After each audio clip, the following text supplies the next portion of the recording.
వారం రోజుల్లో mega DSC notification విడుదల చేసేందుకు ఏపీ పాఠశాల విద్యాశాఖ సిద్దమైంది.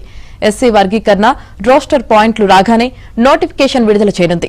వర్గీకరణ ఆర్డినెన్స్ కోసం ప్రభుత్వం చర్యలు వేగవంతం చేసింది. 1-2 రోజుల్లో ఫైలు రాజ్భవన్ కు పంపుతారని, వెంటనే ఆర్డినెన్స్ జారీ అవుతుందని అధికార వర్గాలు చెబుతున్నాయి.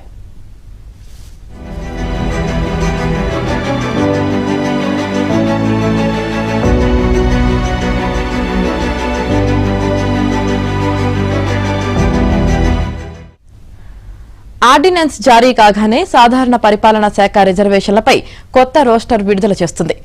దానికి అనుగుణంగా ఉపాధ్యాయ పోస్టులు కేటాయించి డిఎస్సి నోటిఫికేషన్ విడుదల చేస్తారు. రోస్టర్ పాయింట్లు విడుదలైన మరుసటి రోజు లేదా ఆ తర్వాతి రోజు డిఎస్సి నోటిఫికేషన్ విడుదలవుతుంది.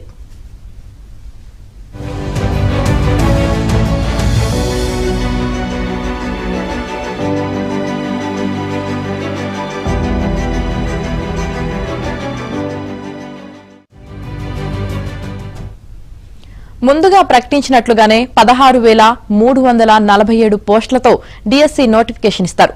ఏపీ వ్యాప్తంగా నిరుద్యోగులు డిఎస్సి నోటిఫికేషన్ కోసం ఎదురుచూస్తున్నారు. గత వైసీపీ ప్రభుత్వంలో ఒక్క డిఎస్సి నోటిఫికేషన్ కూడా ఇవ్వకపోవడంతో నిరుద్యోగుల సంఖ్య భారీగా పెరిగింది. కూటమి ప్రభుత్వం ఒకేసారి 16,000కు పైగా పోస్టులు ప్రకటించడంతో నిరుద్యోగుల్లో ఆశలు పెరిగాయి.